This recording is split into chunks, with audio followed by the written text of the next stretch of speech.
পৃথিবীতে এত তাপ বাড়ছে যেন একটু একটু করে পৃথিবীর কাছে চলে আসছে সূর্য। চরম সত্য হলো দুর্বল হচ্ছে সূর্যের তীব্রতা থেকে পৃথিবীকে রক্ষার কবচ ওজোন স্তর। কার্বন ডাইঅক্সাইডের মাত্রাতিরিক্ত নিঃসরণের কারণে স্থিতিশীল থাকছে না ওজোন স্তর, যে কারণে বাড়ছে পৃথিবীর উষ্ণায়ন। প্রতি বছরই রেকর্ড ভাঙছে তাপদাহ। জীবন আর অর্থনীতিকে আপাতত চালিয়ে নিতে পারলেও ভবিষ্যতে আসছে কঠিন সময়, এমন আশঙ্কার কথাই জানিয়েছেন বিজ্ঞানীরা। 1950 সালের পর 2023 সালকে বিশ্বের সবচেয়ে উষ্ণ বছর হিসেবে ঘোষণা করা হয়েছিল। বিজ্ঞানীরা বলছেন 40 বছর আগের তাপ প্রবাহের চেয়ে এখনকার তাপ প্রবাহে উষ্ণতা অনেক বেশি আর দীর্ঘস্থায়ী।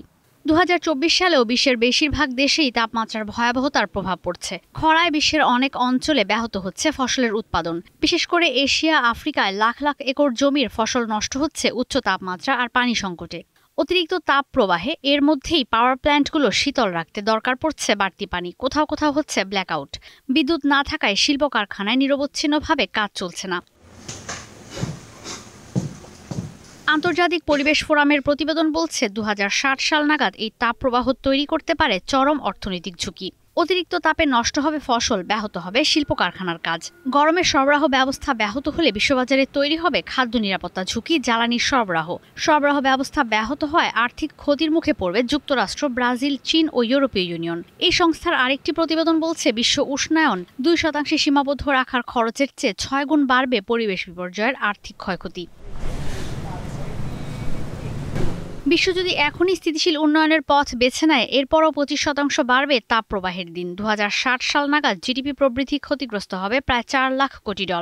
আর পরিবেশ বিপর্যয় বর্তমান অবস্থায় চলতে থাকলে জিডিপি প্রবৃদ্ধি ক্ষতিগ্রস্ত হবে 500% বা $25 লাখ কোটি। দাবদাহের দিন বেড়ে যাবে 100% পর্যন্ত। মধ্য ও দক্ষিণ আফ্রিকা, দক্ষিণ পূর্ব এশিয়া আর লাতিন আমেরিকায় জলবায়ু পরিবর্তনের কারণে ক্ষয়ক্ষতি হবে অনেক বেশি। তাপ প্রবাহে দাবানল সৃষ্টি হয়ে আরও ক্ষতিগ্রস্ত হচ্ছে অর্থনীতি। মার্চে কোপার্নিকাস ক্লাইমেট চেঞ্জ সার্ভিস জানিয়েছিল 1940 সালের পর 2024 সালের ফেব্রুয়ারি সবচেয়ে উষ্ণ বছর। তবে মার্কিন ন্যাশনাল ওশেনিক অ্যাটমসফেরিক অ্যাডমিনিস্ট্রেশন বলছে এপ্রিল থেকে জুনের অস্বাভাবিক তাপমাত্রা তৈরি করতে যাচ্ছে নতুন রেকর্ড। অতিরিক্ত তাপমাত্রায় দাবানল সৃষ্টি হয়ে লাখ লাখ হেক্টর এলাকা পুড়ে গেছে যুক্তরাষ্ট্র, কানাডা, রাশিয়া, আফ্রিকা, ইউরোপ আর ব্রাজিলে।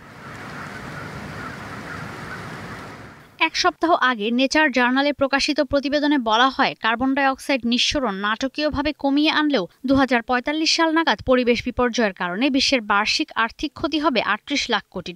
কৃষিকাজ ও শিল্প কারখানায় উৎপাদন ব্যাহত, শ্রমিকদের কর্মক্ষমতা কমায় মানুষের আয় কমে যাবে 19%।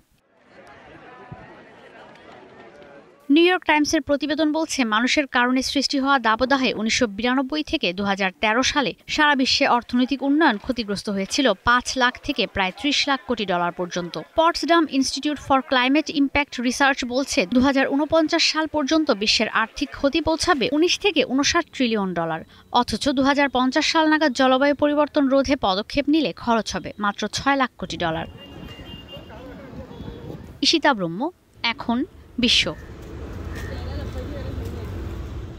শিয়া বাটার, অ্যালোভেরা ও ভিটামিন ই সমৃদ্ধ লিলি বিউটি সোপ।